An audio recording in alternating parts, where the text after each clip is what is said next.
We're delighted to have with us via Zoom the National Library Service, Jason Broughton.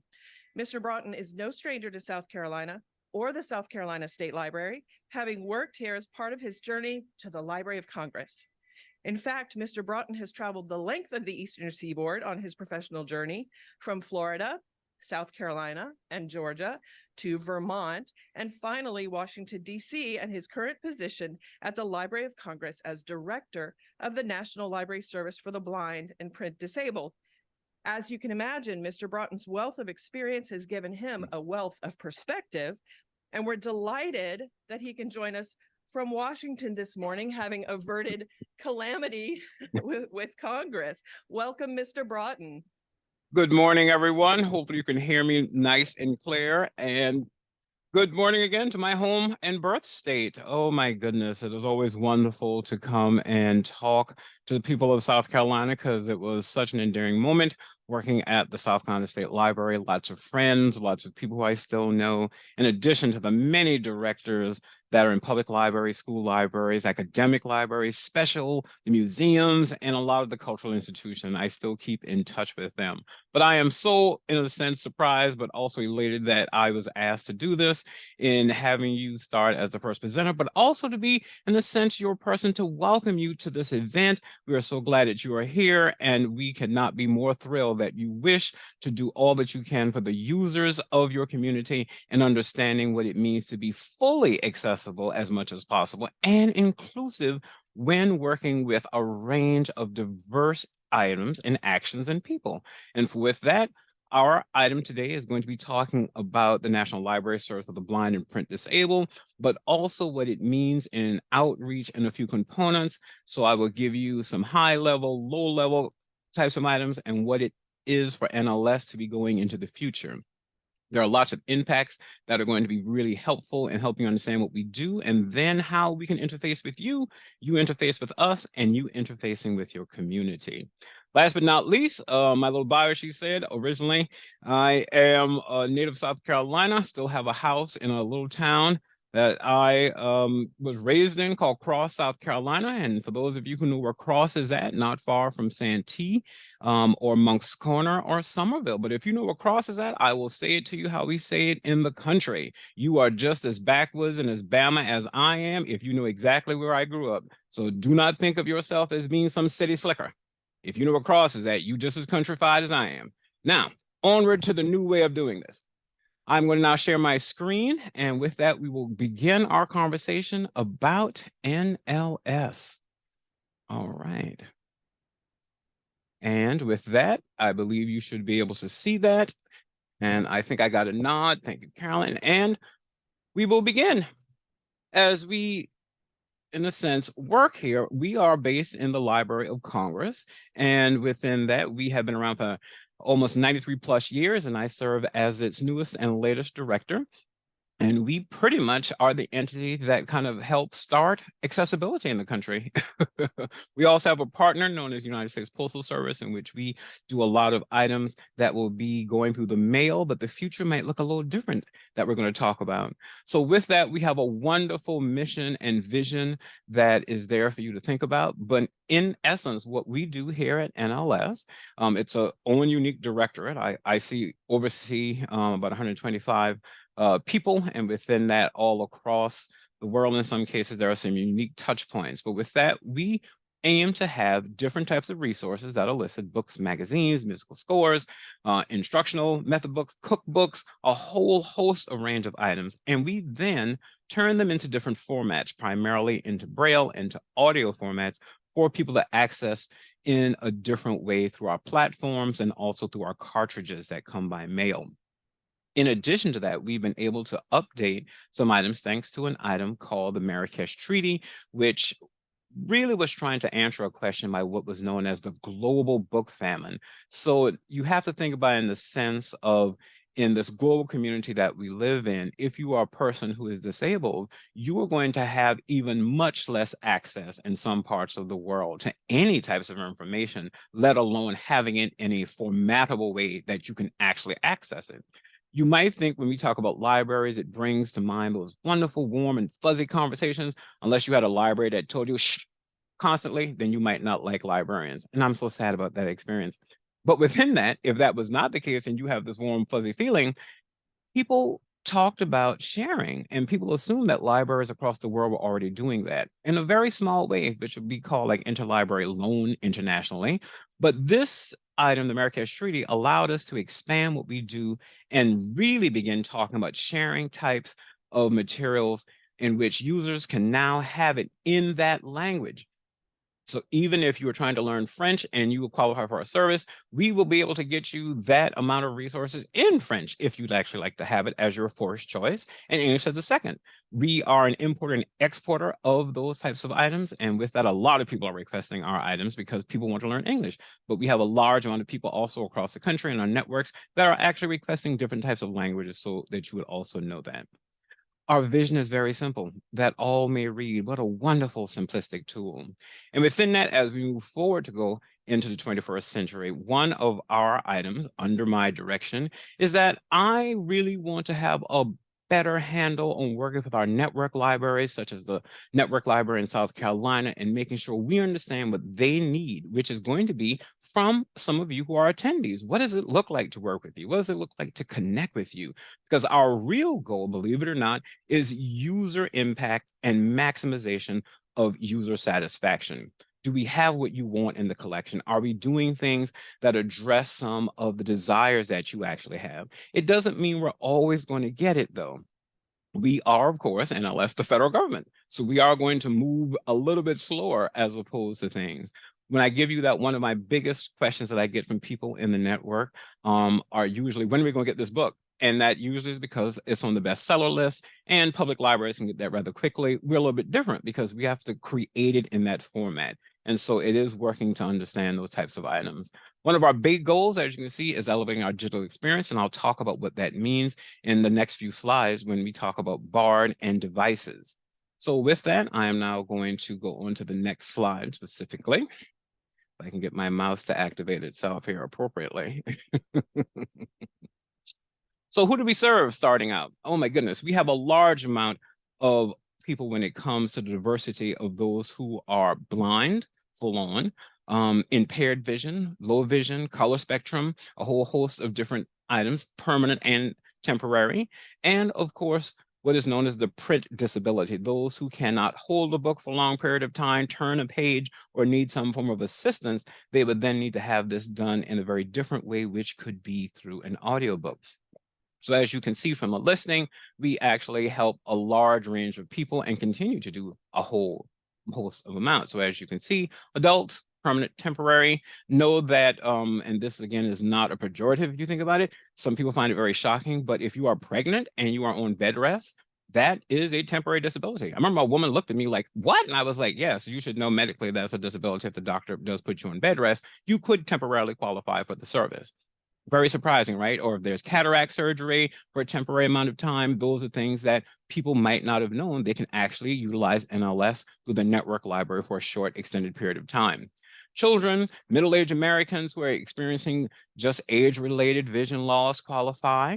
Veterans, we have from the outset of our creation worked with veterans and continue to do so. One of our biggest connections is the Veterans Administration here in DC, and that is a wonderful thing that we're doing, where we have a piloted program called the VA Rapid Sign Up for NLS services across the country, and it is growing exponentially, which is really nice. And that does include traumatic brain injury, or in a sense, CTEs.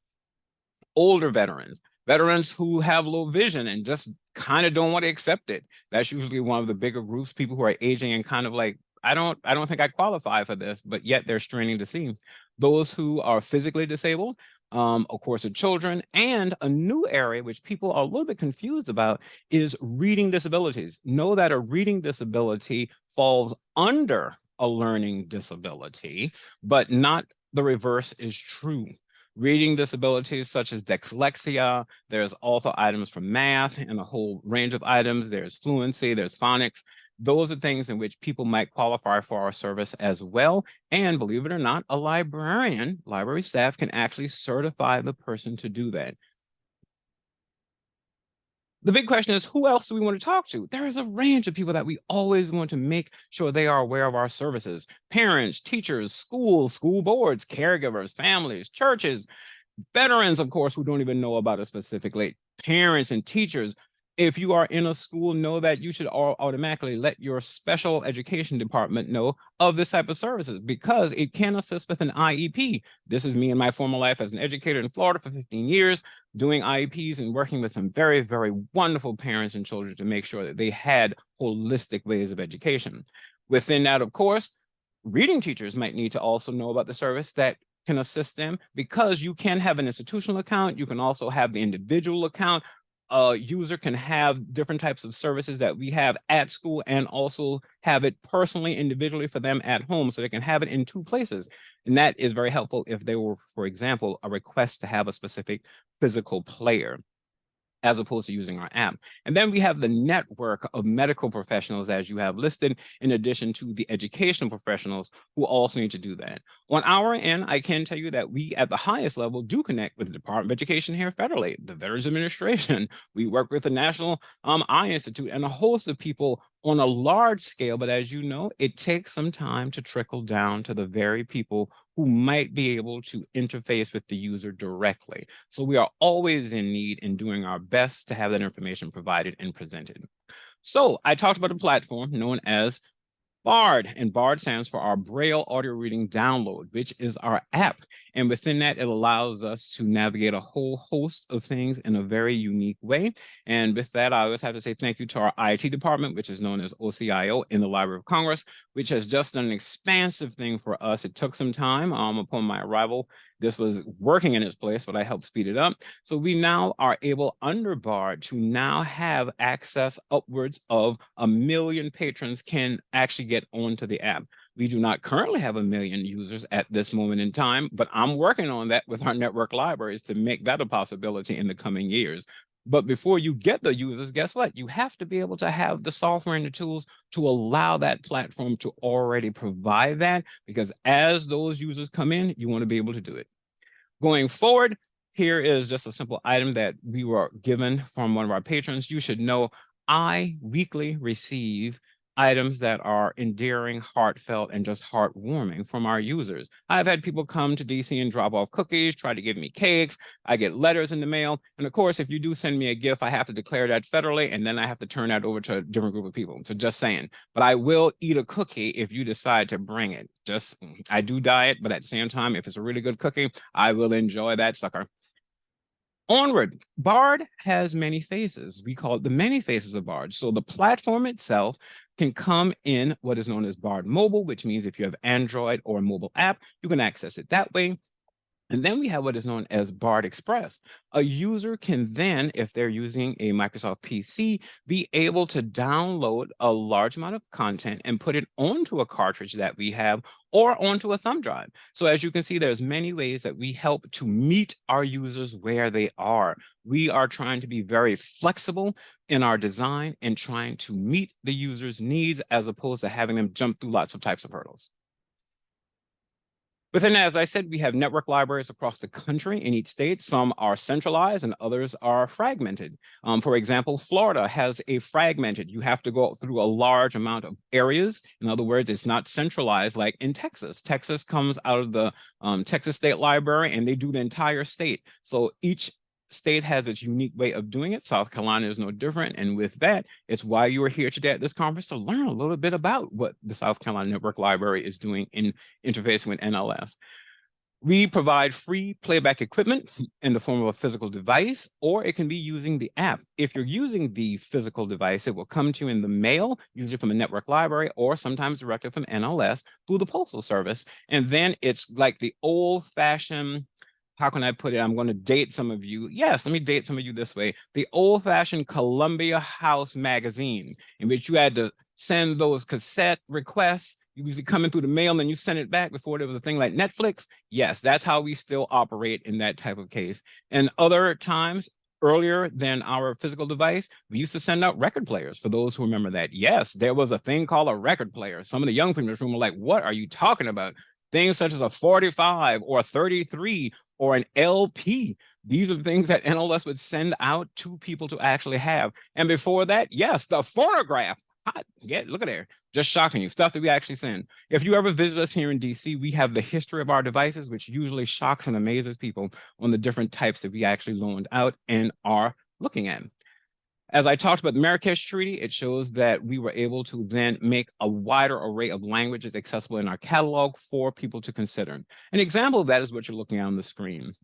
At the time of this snapshot, it just shows you, for example, as I'm having right here, the number of books on Bard, almost at 150. But then you have these very unique identifiers that talk about the different formats that an item can come in. Is it going to be, for example, BR is going to be Braille in a sense within that general collection. If you're looking at what is known as DB, that's a digital talking book.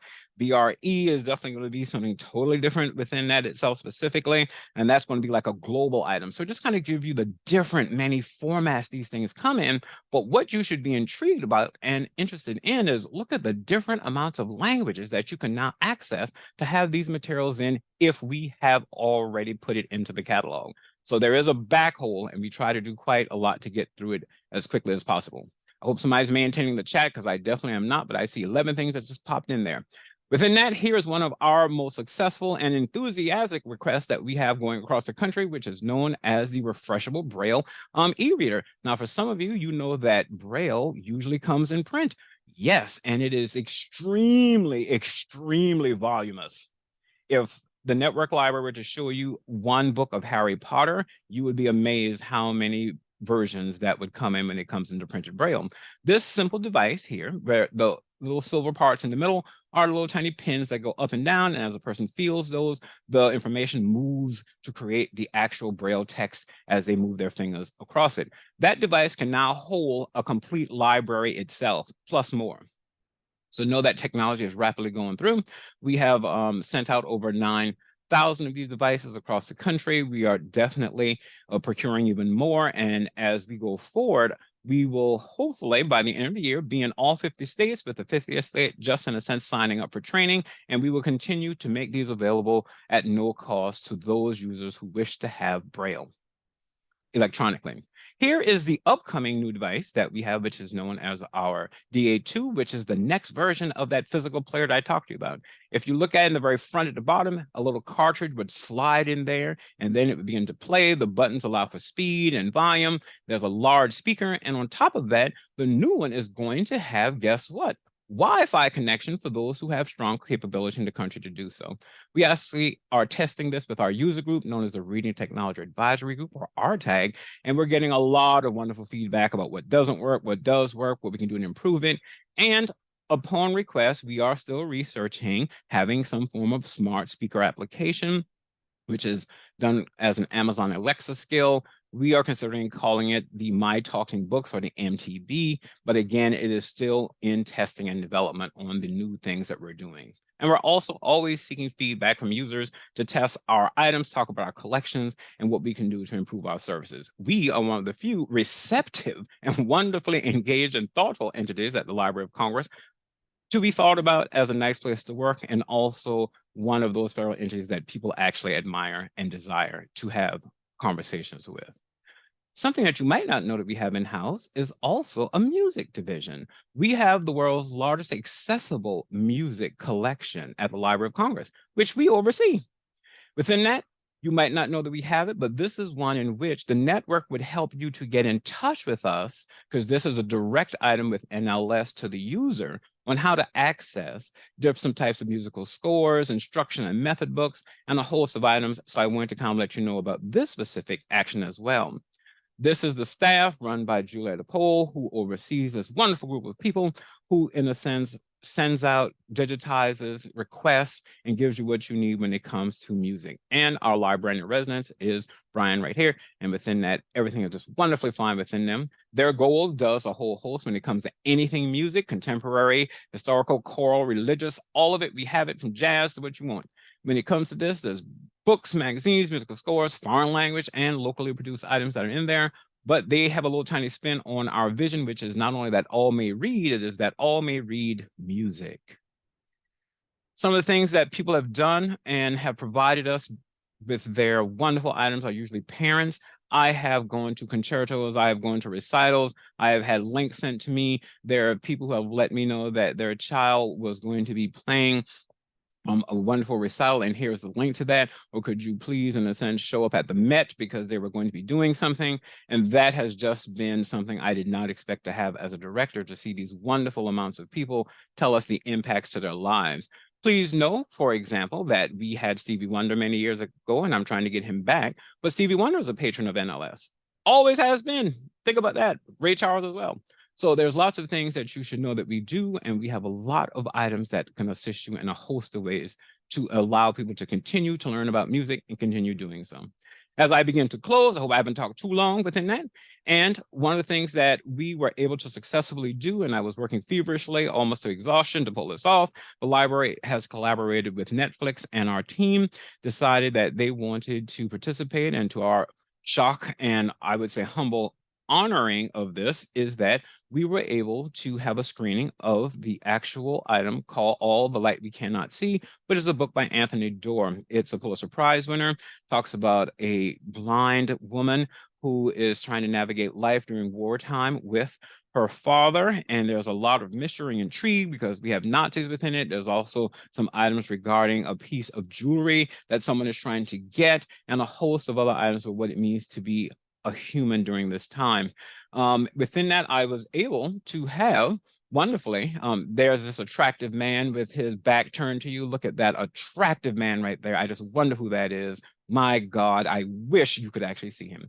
Within this, you have the director here, Sean Levy. You have Joe Stretchy, who is the accessibility consultant and coach on the movie. And then you have Anthony Doerr at the very end, the actual author of the book. We had a conversation after the screening in which we invited the network libraries and all users of NL services to come to the Library of Congress, which is known here, if you call that in our tri-state area, along with the district, the DMV. So you have Maryland, Virginia, and the district. Had a lot of people. It was a complete sellout crowd. We had power chairs, we had service dogs, we had white canes. And by the end of it, people said they felt this event was specifically created for NLS users because we had all things accessible come into it.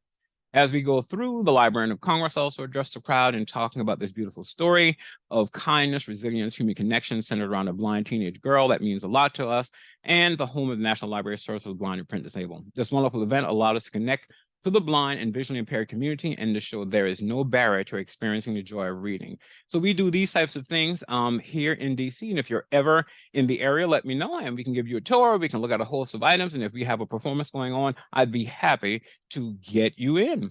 So with that, I thank you. I hope I have not taken up too much of your time. Welcome to this wonderful conference. Thank you to my home state of South Carolina. I deeply love you, and I will be home for Christmas to get some moonshine and some red velvet cake, but I'll just keep that off to the side. And we will continue to go forward. I look forward to many conversations with you. And if I'm ever in the area, please let me know what I can do to assist. I'd be happy to come to a school board meeting, come out if I'm in the area, and just talk to parents about what we actually do, because our whole goal is community outreach and making sure we hand our vision over, which is that all may read. Thank you so much.